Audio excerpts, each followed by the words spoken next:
तर दुसरीकडे डोंबिवलीत पुन्हा एका अल्पवयीन मुलीवर बलात्कार करण्यात आलाय। डोंबिवली जवळच्या पिसवली गावात ही घटना घडली। मूळचा उत्तर प्रदेशात राहणाऱ्या राणू कुमार कोडीनं अल्पवयीन मुलीवर बलात्कार केला। धक्कादायक बाब म्हणजे ही मुलगी 30 मार्चला शिकवणीला जात असताना त्यानं तिचं अपहरण केलं आणि तिला सुरतला घेऊन गेला। तिथे तो तिच्यावर बलात्कार करायचा।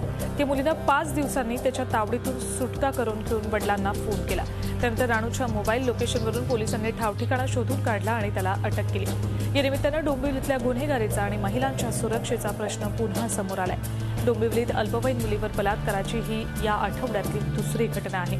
याआधी मानपाडा भागातही एका अल्पवयीन मुलीवर बलात्कार झाला होता।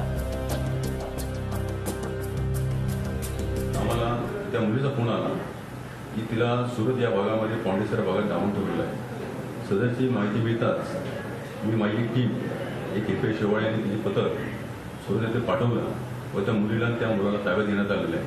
आणि तिथून त्यांना इथे आल्यानंतर त्या मुलीशी तिने अतिप्रसंग केले दिसून आल्याने कलम 363 बरोबर 376 पोक्सो लावण्यात आलेला आहे। सदरची कारवाई हे मोबाईलचं टावर लोकेशन झाल्यामुळे त्वरित करण्यात आली।